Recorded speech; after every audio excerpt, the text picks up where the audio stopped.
I am back. It's been a while, right? So the last video was the unboxing of this guitar. But before I get started, a couple of public announcements. So I actually, it's the first time I grabbed guitar in like 3 weeks now. I had a snowboarding injury where I fell a little bit awkwardly and I got hurt like right here, right under chest, like right around the rivet area, and I couldn't do anything basically to save my life on top of really being busy at work. And I mean, it was hurting so much I couldn't sleep at night. I mean, it hurt even when I like sneeze or cough. I couldn't even blow my nose. I have severe allergy problems, so it's a daily struggle for me. And on top of that, this fucking thing was hurting me. So it was nasty for last couple of weeks. So I apologize for lack of update. But also on Facebook, I did mention that there will be no new guitar until I go check out all the new stuff at NAMM, which is in a couple of weeks. So speaking of NAMM, I'll be there for a couple of days this year, and I'm not gonna do a full-on event coverage. For something like that, you have Rebecca Dirks, by the way, who doesn't love her, like Rob Chappers and the Tone King. Those guys will give you wall-to-wall coverage. Me, I'll be there for a couple of days. I'll do it a little bit differently. Last couple of years, I just showed you guys pictures of what I took, but on top of that, I'll actually hold my camera and walk around and kind of give you videos of what I'm seeing out there. Because I'm not from media. I don't need to cover the event. I don't have a commercial interest unlike these other guys. I'm basically you. I'm just a nobody who's really super interested in guitars and what have you. So basically, your perspective will be represented through me is basically how I'm looking at it. So, being a guitar fanboy, that's the position I will assume as I'm walking the floor at NAMM.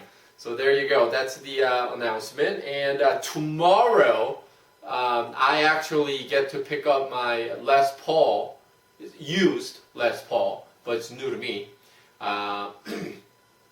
So once I pick that up, I'll probably do another video tomorrow after I get it. So that now leads us to this guitar. This is a DBZ Venom Watchers graphics series. So a little bit of background with Dean Zielinski, who is the owner and the principal of DBZ Guitars. So Dean obviously was the founder of Dean Guitars, and at one point in the past there was a problem and he was ousted from his own company. But then he was brought back on, and was at the company during the when Dean was going crazy, slapping dime stickers on everything. But anyhow, a couple of years ago, apparently he had a fallout with the management. Elliot Rubin is the CEO now. Basically, they had irreconcilable differences. So Dean Zielinski left the Dean Guitars and started DBZ Guitars. So this is one of the products. So they're a US custom line, super expensive, has a really super cool hologram like 3D floating headstock with the logo, floating logo in the headstock. Really great stuff. There are import stuff made in Korea like this one. As you know, I love Korean made guitars. Props to my homeland. Anyhow, this guitar is super well put together. I tell you what, made in US, made in elsewhere, I've seen not many guitars set up as well as this guitar out of the box. Not just set up, but just manufacturing altogether, right? I mean, a lot of you know that I actually used to have Dean Razorback V, which I sold to put together money to get my Gibson Flying V. That thing wasn't put together all that nicely. The pinstriping work was a little iffy, and the craftsmanship was not all there, right? But this thing put together super solid, frets, just everything all together is just really well put together. So I'll give you a couple close-up shots. There's a headstock with the logo. Wicked looking headstock. It's like a pitchfork. Now, spec sheet says this is ebony. I have reasons to believe that this may not be. Only fret inlay is at the 12th fret. So, watcher's graphic, license Floyd, EMG 81 and 85. Look at that carving right there. So, even though it's a V, it kind of steps away from the traditional V shape. It's one of those modified looking Vs with the contours over here. So it's a very wicked looking, very pointy, very metal, right? So based on the feedback from the unboxing video, there's no middle ground with this guitar. People either just love it to death, how it's designed, or a lot of people are turned off by the looks. This is why guitar companies exist and so many models exist, because you can't please them all, right?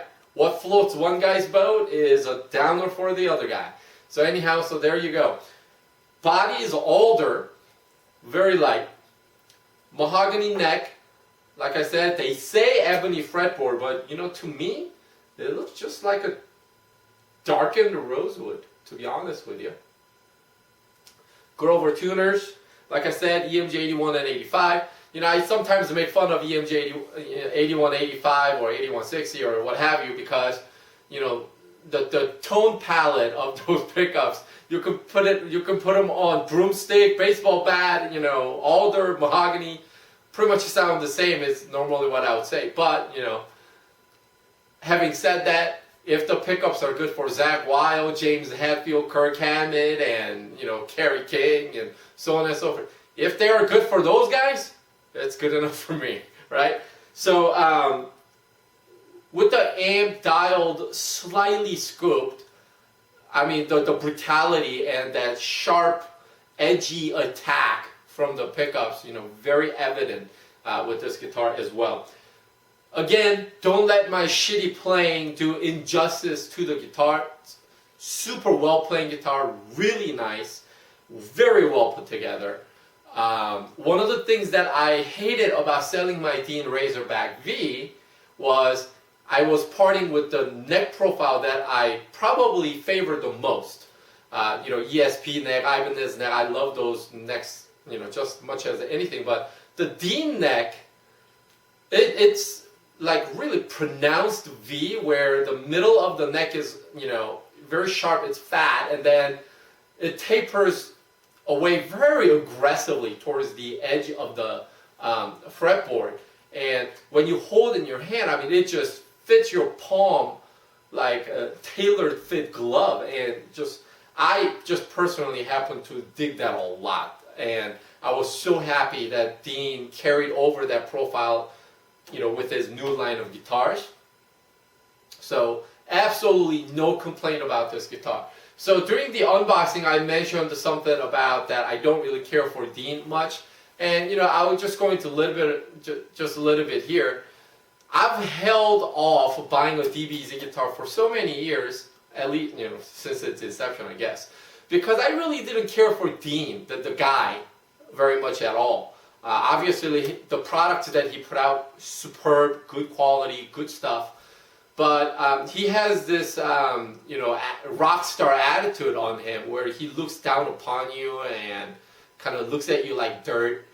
It's not like people are trying to strike interviews or try to get anything out of him. But when he's approached, he's got this very standoffish attitude, and just it has that, quote-unquote rock star attitude. I get it. He puts out guitars that are played by true rock stars, and maybe that's where he gets that from. But without us, the consumers and the dealers at NAMM that's buying his products to put out, put them out there, he'd be nothing. He'd be nobody. And yet, when people approach, it's like that.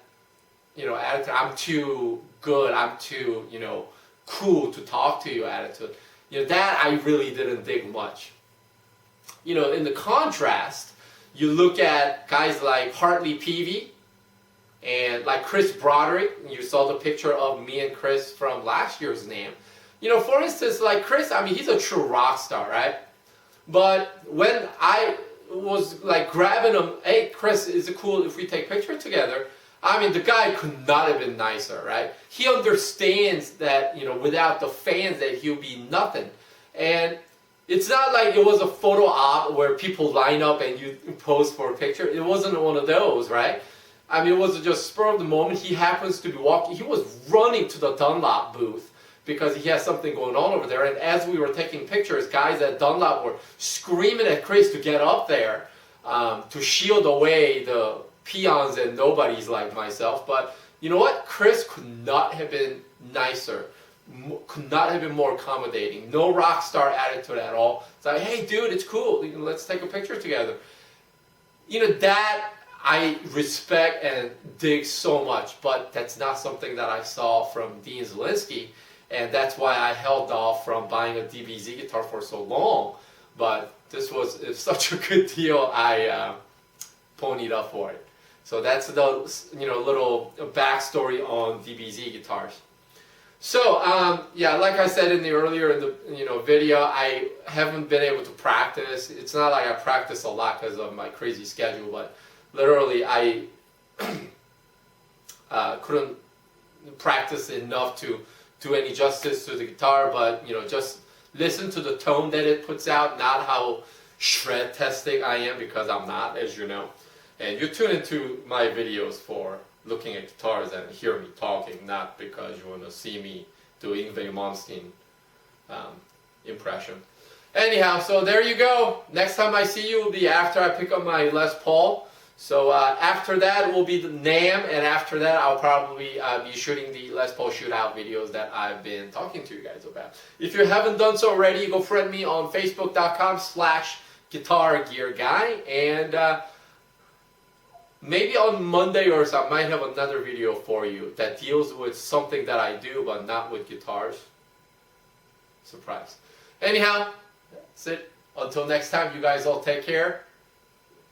See.